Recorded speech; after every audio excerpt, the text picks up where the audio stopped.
Hello students, today we will read Political Science, Chapter 1, What is Democracy? Why Democracy?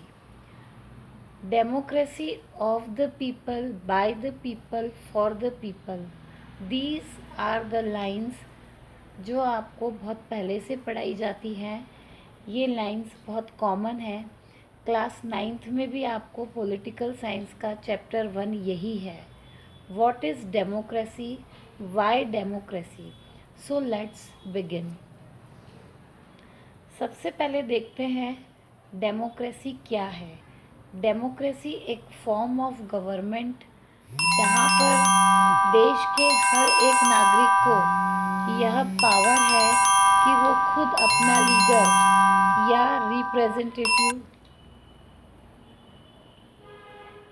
Representative choose करे और फिर वह representative अपनी government बनाए और देश के संविधान को मद्देनज़र में रखकर पॉलिसीज़ बनाए जो भी उसकी पावर्स हैं और फंक्शंस हैं जो उसको कॉन्स्टिट्यूशंस के द्वारा मिले हैं. जो लोग गवर्नमेंट बनाते हैं उनमें इतनी पावर होती है कि वो वापस से गवर्नमेंट को गिरा भी सकते हैं. कॉमन पीपल मतलब कि जो आम जनता होती है वो सबसे ज़्यादा पावरफुल होती है. अगर गवर्नमेंट प्रॉपर फंक्शनिंग नहीं कर रही है या अपनी ड्यूटी या अपनी रिस्पॉन्सिबिलिटी प्रॉपर नहीं कर रही है तो लोग अपने रिप्रेजेंटेटिव को हटा भी सकते हैं. बच्चों, अब हम देखेंगे what is democracy. Democracy word का मीनिंग, यह वर्ड एक ग्रीक वर्ड है. ये ग्रीक लैंग्वेज से निकाला गया है. डेमोक्रेटिया, यह ग्रीक वर्ड 2 शब्दों से बना है. डेमोस यानी पीपल, लोग, और दूसरा क्रेटिया मतलब रूल यानी शासन करना. What is democracy? Abraham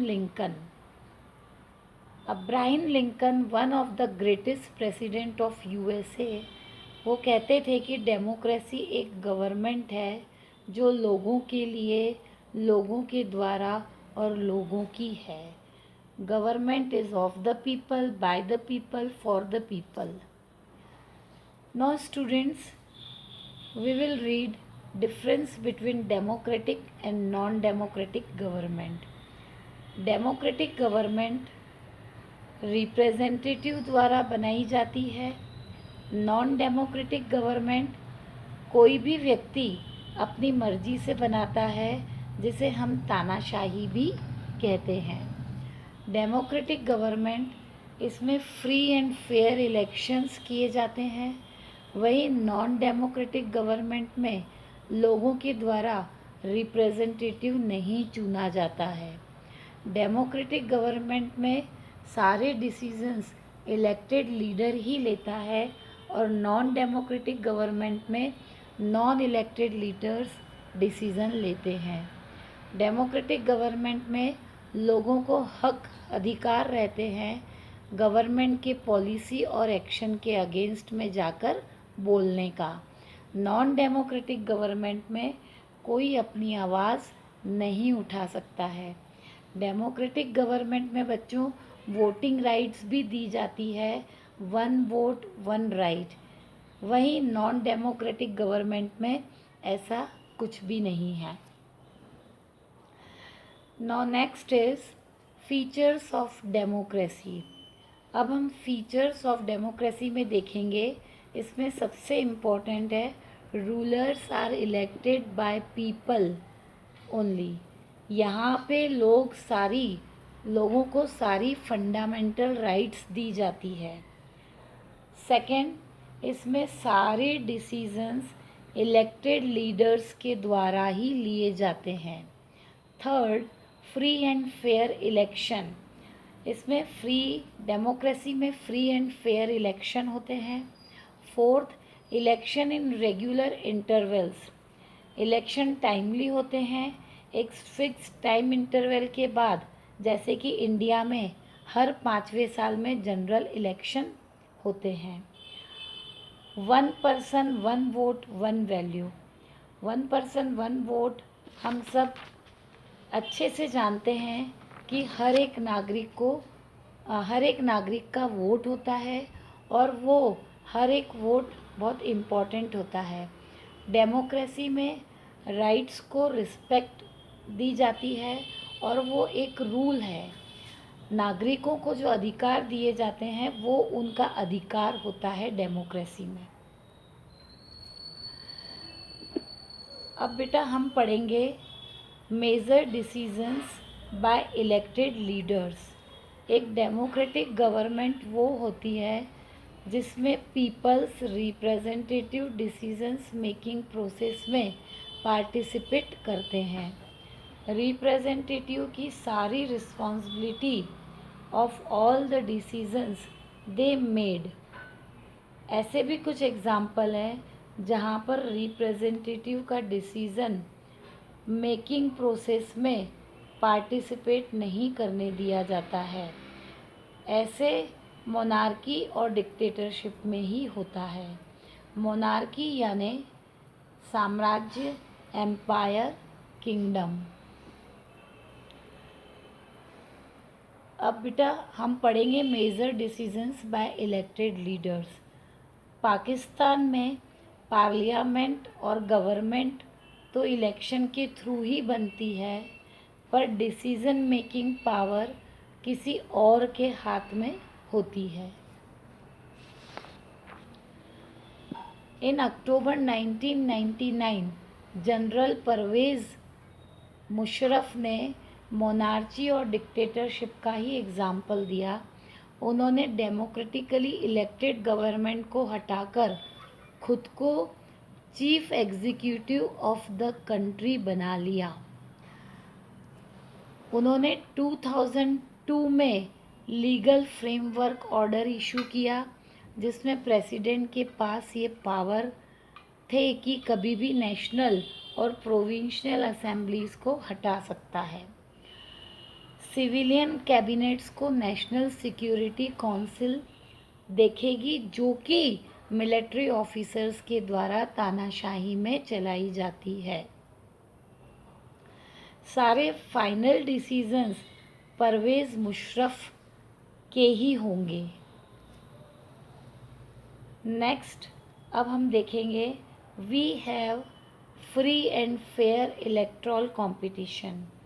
democracy में असली रिप्रेजेंटेटिव लोगों के द्वारा ही चुना जाता है और रिप्रेजेंटेटिव को चुनने के लिए हमें एक सिस्टम चाहिए, वो है इलेक्शन। और इसलिए इलेक्शन का फ्री एंड फेयर तरीके से होना ज़रूरी है। फ्री इलेक्शन वो है जहाँ हर इंसान को वोट डालने का हक हो,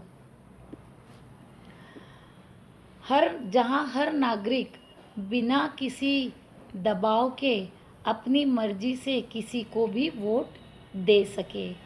एक फेयर इलेक्शन वो है जहाँ कैंडिडेट्स जिनके पास ऑलरेडी पावर्स हैं उन्हें फेयर चांस ऑफ चूजिंग मिले, फेयर चांस ऑफ लूजिंग मिले।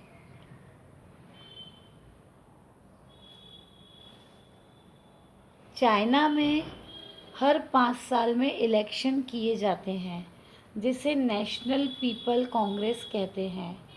नेशनल पीपल कांग्रेस के पास कंट्री के प्रेसिडेंट इलेक्ट करने की भी पावर होती है। इसमें 3000 मेंबर्स होते हैं। इलेक्शन में खड़े होने के लिए बच्चों एक कैंडिडेट को चाइनीज़ कम्युनिटी पार्टी से अप्रूवल लेना पड़ता है। चाइना में गवर्नमेंट हमेशा कम्युनिस्ट पार्टी ऑफ चाइना ही बनाती है। बच्चों, मेक्सिको में भी 1913 की इंडिपेंडेंस के बाद हर 6 साल में इलेक्शंस कंडक्ट होते हैं। मेक्सिको कभी भी मिलिट्री या डिक्टेटर्स के रूल से नहीं चला। 2000 तक सारे इलेक्शंस पीआरआई ने ही जीते। पीआरआई मतलब इंस्टीट्यूशनल रिवॉल्यूशनरी पार्टी। इलेक्शंस जीतने के लिए कई तरह की ट्रिक्स और गेम्स पीआरआई ने खेले। सारे गवर्नमेंट ऑफिसर्स, टीचर्स और पेरेंट्स को फोर्स किया जाता था कि वो पीआरआई को वोट करें। कभी कभी पोलिंग बूथ्स यानी कि वोट करने का सेंटर को भी शिफ्ट कर दिया जाता था। मीडिया दूसरी पार्टीज़ को कवर ही नहीं करती थी, सिर्फ उनकी क्रिटिसाइज़ करती थी। पीआरआई अपने कैंपेन में लार्ज सम ऑफ मनी लगाकर अपने कैंडिडेट्स पर खर्च करता था। क्या हमें ऐसी कंट्री को डेमोक्रेटिक बोलना चाहिए? नहीं। एक डेमोक्रेटिक कंट्री वही होती है जो फ्री एंड फेयर इलेक्शंस करे और सबको बराबर से मौका दे जीतने और हारने का। 1 पर्सन 1 वोट 1 वैल्यू। बच्चों, 1 पर्सन 1 वोट हमने यूनिवर्सल एडल्ट फ्रेंचाइज पढ़ रखा है, जिसमें हर एडल्ट फ्रेंचाइज यानी कि 18 साल से ऊपर वाले व्यक्ति को वोट देने का अधिकार होता है। यानी बिना कोई जेंडर डिस्क्रिमिनेशन के, बिना रंगभेद के, without any discrimination on caste, race and class, everyone has right to vote. हर एक व्यक्ति एक वोट दे सकता है। जिस भी पार्टी को ज़्यादा वोट मिलते हैं वो पार्टी इलेक्ट हो जाती है और डेमोक्रेटिक पार्टी बनाती है। ऐसी भी कंट्रीज़ हैं जो अपने सिटीजन्स को इक्वल राइट नहीं देती है, जैसे सऊदी अरेबिया। सऊदी अरेबिया में बच्चों womens are not allowed to vote. अब हम देखेंगे एस्टोनिया में ऐसे रूल्स हैं जिसके कारण रशियन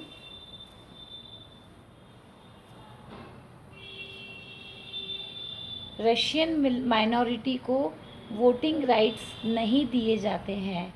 फिजी में भी वहीं के लोगों की वोट की ज़्यादा वैल्यू होती है, ना कि इंडियन फिजीज के वोट की।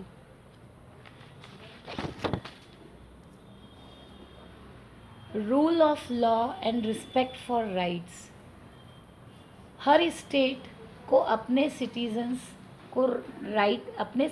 के राइट का ध्यान रखना चाहिए। स्टेट को अपने सिटीजन्स को बेसिक राइट्स देने चाहिए। उन्हें right to think, right to have opinion, to express views, to protest, right to form association, ये सभी अधिकार किसी भी देश के नागरिक को मिलने चाहिए। कानून की नज़र में सब बराबर होना चाहिए। जिम्बाब्वे को 1980 में वाइट माइनॉरिटी रूल से आज़ादी मिली थी। उसके बाद जानू पीएफ कंट्री रूल करती थी। इन्हीं ने फ्रीडम स्ट्रगल चलाया था। रॉबर्ट मुगाबे जो है वो इंडिपेंडेंस के बाद से रूल कर रहे हैं। मुगाबे कई अनफेयर प्रैक्टिसेस से इलेक्शन जीते हैं।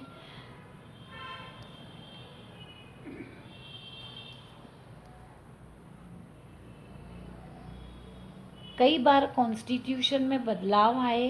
मुगाबे की पावर बढ़ाने के लिए उसके अगेंस्ट अपोजिशन पार्टी को कई बार इल्लीगल करार दिया गया है। टीवी, रेडियो सब उनके अंडर में थे। Y democracy? डेमोक्रेसी क्यों ज़रूरी है? क्योंकि इसमें गवर्नमेंट अपनी की हुई हर चीज़ के लिए अकाउंटेबल है। इससे डिसीज़न मेकिंग क्वालिटी बढ़ती है। इससे डिस्प्यूट्स सुलझते हैं। इससे गलतियां सुधारी जा सकती हैं। यह एक बेटर फॉर्म ऑफ गवर्नमेंट है। बेटर ही नहीं, ये एक बेस्ट फॉर्म ऑफ गवर्नमेंट है। वो सब डेमोक्रेसी के सपोर्ट में, अपन ने अभी जो पढ़ा वो सब डेमोक्रेसी के सपोर्ट में था, but it has same negative points. इसमें लीडर्स डेमोक्रेसी को चेंज करते रहते हैं, जिससे इंस्टेबिलिटी मतलब कि अस्थिरता रहती है। इसमें कंपटीशन और पावर ही रहता है। इसमें लोगों को डिसीज़न खुद से लेने की आज़ादी नहीं होती है, जिससे डिसीज़न मेकिंग में डिले होता है। बैड डिसीज़न लिए जाते हैं। कई बार